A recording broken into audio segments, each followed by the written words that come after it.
Doctor Ravi Ranjan senior resident हैं RML के। इन्होंने ही इस सर्जरी को अंजाम दिया है और जिस पेन के साथ, जिस दिक्कत के साथ वो 30 साल की महिला यहाँ पर आई थी, उससे फिलहाल उन्होंने अपने पैरों पर खड़े करने का इंतजाम कर लिया है। लेकिन वो सर्जरी कितनी कॉम्प्लिकेटेड थी, किस तरह से उसको आगे बढ़ाया गया, ये सब कुछ आपको हम बताएंगे। कुछ फोटोग्राफ्स यहाँ पर जो सर्जरी के वक्त खींची गई थी वो भी है, और इन फोटोग्राफ्स के जरिए डॉक्टर रवि हमें बताएंगे कि किस तरह से इसे आगे आगे वो लेकर गए और एक तरह से हम कहे कि नया इतिहास रच दिया गया आरएमएल में। तो रवि, आप कैसे शुरू हुई थी बात, और जब वो आई आपके पास तो किस कंडीशन में थी? नमस्कार। वो महिला काफ़ी पेन में थी। उनके घुटने की सर्जरी 1 साल पहले कहीं और हो चुकी थी।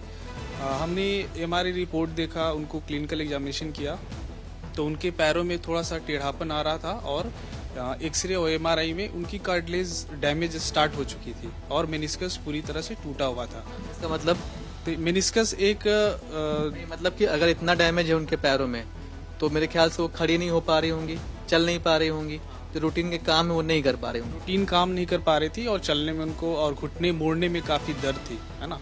तो बाकी अभी के करेंट सिनेरियो में मेनिस्कस का अगर टूट जाता है तो उसका ट्रीटमेंट होता है, या तो आप अगर ज़्यादा टूटा हुआ पार्ट है तो उसको कट करके हटा देते हैं, या तो रिपेयर कर देते हैं अगर पेरिफेरल टीयर हो तो। पर उनका पहले ही रिपेयर हो चुका था जो कि फेल हो चुकी थी और काफ़ी बड़ा टीयर था। जैसा कि आप इस पिक्चर में देख सकते हैं, हमने ये नी घुटने के अंदर की पिक्चर है। आप देख सकते हैं कि ये घुटने का जोड़ में आर्थराइटिक चेंजेस शुरू हो चुका है और ये कार्टिलेज पूरी तरह से टूटी हुई है। जो रेड दिख रहा है ये क्या है? ये रेड तो घुटने के नीचे का ब्लड है जो कि आर्थोस्कोपी में करते समय आ जाता है, पर ये वाला पोर्शन जो है वो टूटा हुआ मेनिस्कस और ये जोड़ है, नीचे टिबिया है, ये फीमर है, जिसमें कार्टिलेज डैमेज आप क्लियरली देख सकते हैं।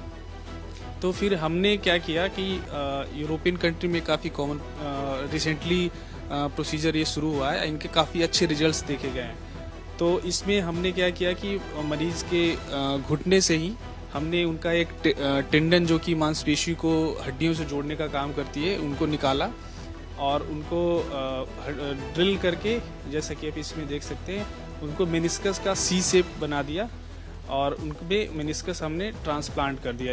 एक तरह से ये autologous semi tendinosus meniscus autographed transplantation हुआ ये। और ये उसके बाद फाइनल पिक्चर है। इसको सी शेप बनाने के बाद हमने आर्थोस्कोपिक तकनीक से ऑल इनसाइड आउट कई सारी तकनीक होते हैं जिससे धागों की मदद से हमने चारों तरफ बचे हुए मेनिस्कस के साथ इसको बांध दिया।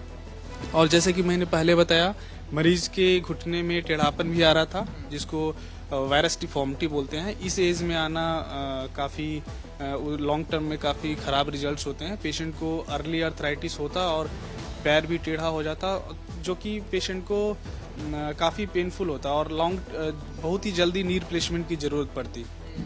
और नी रिप्लेसमेंट की बात हम तब करते हैं जब किसी की एज 60 प्लस एटलीस्ट हो जाती है, लेकिन यहाँ वो सिर्फ 30 साल के थे। हाँ, तो इस यंग एज में नी रिप्लेसमेंट एक बहुत बड़ी सर्जरी हो जाती। नी रिप्लेसमेंट सर्जरी की भी एक लाइफ होती है, कुछ सालों में उनको फिर से रिपीट कराना पड़ता, जो कि इस एज में काफ़ी अच्छा नहीं होता इस मरीज के लिए। तो हमने एक नोवेल टेक्निक से इन मरीज की घुटने को बचाने का प्रयास किया। हमने एक पेशेंट का टेंडन को ग्राफ्ट बनाकर मेनिस्कस जैसा बनाया एंड हमने जो वायरस डिफॉर्मिटी थी उसके लिए घुटने में कट लगा के उनका डिफॉर्मिटी को हमने सीधा कर दिया।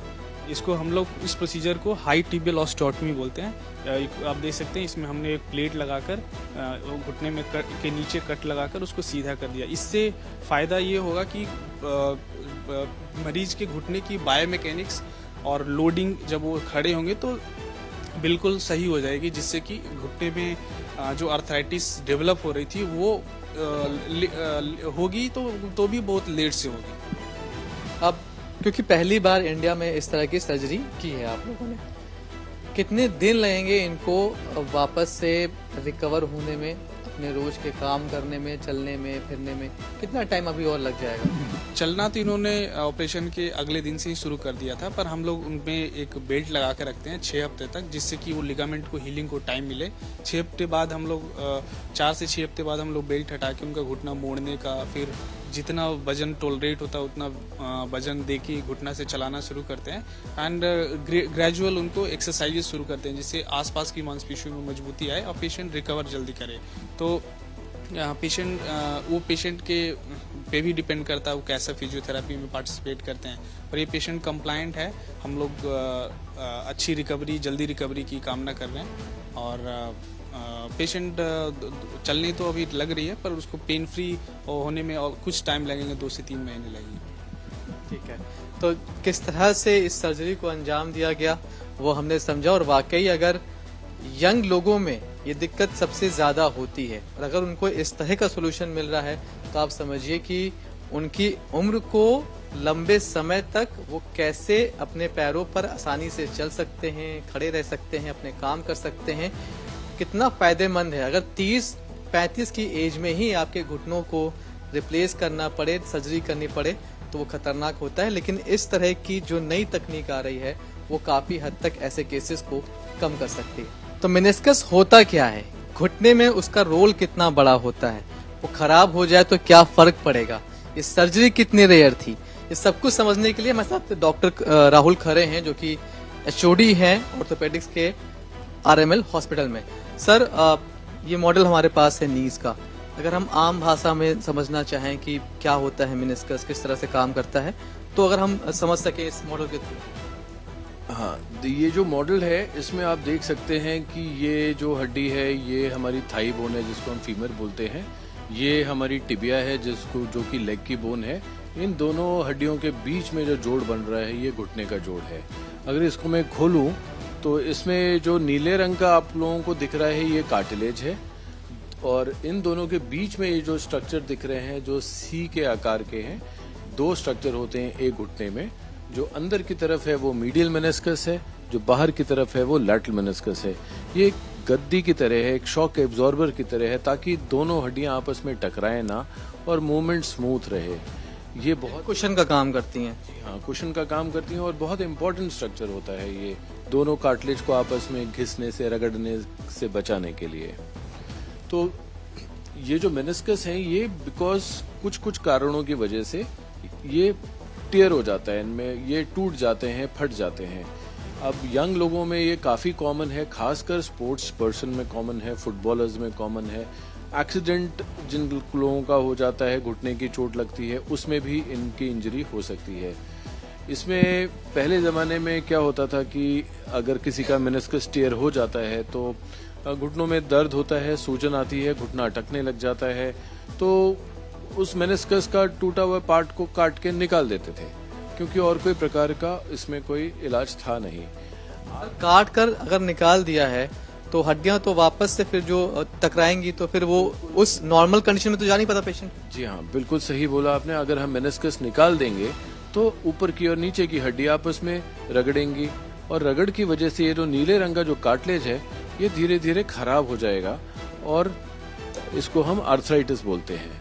तो ये खराब, ये लाल रंग का देख रहे हैं, ये कार्टिलेज खराब हो गया है, घिस गया है और इससे आर्थराइटिस हो जाती है जो कि ओल्ड एज में जाके होती है, 60-65 साल की उम्र में लोगों को होती है। वो अगर यंग लोगों में कार्टिलेज मेनिस्कस को हटा दिया जाएगा तो ये चीज़ बहुत जल्दी 5-6 सालों में ही आ सकती है। तो इसलिए ये बहुत ज़रूरी है कि हम मेनिस्कस को रिटेन करें, उसको बचा कर रखें या उसका रिपेयर करें। तो इसीलिए इलाज आ गया है रिपेयर का, जिसमें कि हम इस मेनिस्कस को रिपेयर कर सकते हैं। अगर वो बाहर का टियर है जहाँ पे खून का प्रवाह होता है वहाँ पर ये मेनिस्कस को रिपेयर कर दें तो वो जुड़ सकता है और अंदर का जो पार्ट है उसको अभी भी निकालना पड़ता है। इस मरीज में वो मेनिस्कस रिपेयर करवा चुकी थी और वो मेनिस्कस रिपेयर फेल हो गया था, जो कि एक पॉसिबिलिटी रहती है। अब इस सिचुएशन में क्या कर सकते हैं, क्योंकि यंग पेशेंट हैं और उनके घुटने को भी बचाना है, अभी बहुत आगे जिंदगी पड़ी है, तो बाहर के देशों में ग्राफ्ट लगा देते हैं, उस मेनिस्कस की जगह ट्रांसप्लांट कर देते हैं एक दूसरे मेनिस्कस से, मतलब कि किसी और इंसान से निकाल के लगा दें। अब जीते जाते इंसान से तो लगा नहीं सकते, तो जो लोग अपनी डेड बॉडीज डोनेट कर देते हैं या अपने ऑर्गन्स डोनेट कर देते हैं तो बाहर के देशों में उनका मेनिस्कस निकाल के पेशेंट के मेनिस्कस की जगह लगा दिया जाता है, जिससे कि कुछ फायदे भी होते हैं, कुछ नुकसान भी होते हैं। सर इंडिया में ये हो पा रहा है? अभी तक हमने सुना है कि आप किडनी, लीवर ये सब तो आप ट्रांसप्लांट करते हो, लेकिन ये काम हो पा रहा है क्या?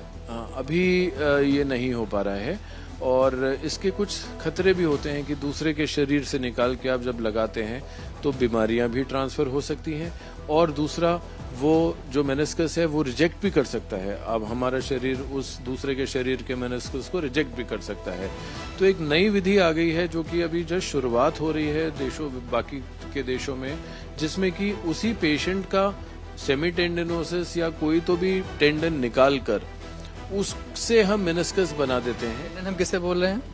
टेंडन एक स्ट्रक्चर होता है जो कि मसल और बोन के बीच में होता है, मसल को बोन से कनेक्ट करता है। तो उस टेंडन को हम निकाल सकते हैं। नॉर्मल एसीएल और बड़े लिगामेंट की सर्जरीज में हम लोग उसको आमतौर से निकाल कर लगाते ही हैं। थाइज में होता है? जी हाँ, थाइज में होता है और उससे हम निकाल के हम नए लिगामेंट बनाते भी हैं। वो एक आम बात है, आम ऑपरेशन है। उसी चीज को लेकर अगर हम मेनिस्कस के रूप में उसको हड्डियों के बीच में हम लगा देंगे उसी मेनिस्कस टेंडन को, तो वो मेनिस्कस तो नहीं बनता लेकिन वो दोनों हड्डियों के बीच में एक कुशन का काम करता है। ये अभी नई नई सर्जरी है, बाहर के देशों में भी शुरुआत हो रही है। लॉन्ग टर्म रिजल्ट्स अभी नहीं पता लोगों को कि बहुत आगे जाके वो कैसा बिहेव करेगा, लेकिन टेम्परेरली अभी के लिए घुटना बचाया जा सकता है। इसके कुछ प्रॉमिसिंग रिजल्ट्स मिल रहे हैं लोगों को जिन्होंने अपनी इसमें शोध करी है बाहर के देशों में। तो प्रॉमिसिंग रिजल्ट्स मिल रहे हैं कि यंग लोगों का हम घुटना कुछ सालों तक के लिए तो डेफिनेटली बचा सकते हैं। इस केस की अगर हम बात करें, जो पर्टिकुलर केस आपने किया है, 30 साल की वो महिला थी, रिपेयर उसका फेल हो गया था। अब जो अगला स्टेप था वो उनका रिप्लेसमेंट का होता है मेरे ख्याल से, लेकिन उस रिप्लेसमेंट से आपने उन्हें बचा लिया। जी हाँ, बिल्कुल। उनका जो घुटना हमने खराब होने से डेफिनेटली बचेगा और उनको नी रिप्लेसमेंट की जरूरत भगवान करे ना ही पड़े, और अगर पड़ेगी भी तो बहुत लेट जाके पड़ेगी। इतनी जल्दी घुटना उनका अब खराब होने से बच जाएगा। सर ये अब कितनी बड़ी इसको आप कामयाबी मानते हैं, अचीवमेंट मानते हैं? और अगर लोगों के हिसाब से बात करें जो कभी एक्सीडेंट में इस तरह से चोटिल हुए घुटनों में, जो राइडर हैं, जो बाइक वाले हैं, बहुत कॉमन है उनके लिए नीज की इंजरीज, या जो स्पोर्ट्स पर्सन है हमारे उनके लिए बहुत कॉमन है। अभी एक बड़ी स्पोर्ट्स पर्सन ने नीज इंजरीज की वजह से ही रिटायरमेंट ले लिया। उनके लिए ये कितनी बड़ी होप बनकर आ सकता है? देखिए, कोई मेडिकल साइंस हमेशा इवॉल्व करती जा रही है, नई नई चीज़ें आ जाती हैं, अच्छी अच्छी चीज़ें आ जाती हैं, तो हमें उसके साथ चलना पड़ता है। नई नई चीज़ें हमें करनी पड़ती हैं ताकि लोगों को ज़्यादा से ज़्यादा फ़ायदा हो। अगर ये चीज़, इसके लॉन्ग टर्म रिजल्ट्स बहुत अच्छे होंगे तो अच्छे रिजल्ट्स मिलते हैं आगे फॉलोअप में, तो ये बहुत ही अच्छी सिंपल सर्जरी हो जाएगी, क्योंकि हमें बाहर किसी से कुछ लेना नहीं है, कोई खतरा नहीं है, कोई महंगा इम्प्लांट नहीं लगाना है, सस्ता भी पड़ेगा, रेडीली अवेलेबल है, पेशेंट से ही निकाल के लगा दिया और सेफ भी रहेगा। तो इस तरह की ये एक बड़ी उपलब्धि है और बार बार डॉक्टर भी, हम भी यही बात बोल रहे हैं कि अभी इसको आप ट्रायल पीरियड मानिए। अगर इसके रिजल्ट्स लॉन्ग टर्म में बहुत अच्छे आए तो आप ये मानिए कि नीज की सर्जरी में, घुटनों के दर्द में, उसकी सर्जरी में ये एक बड़ा बेंचमार्क साबित होने वाला है।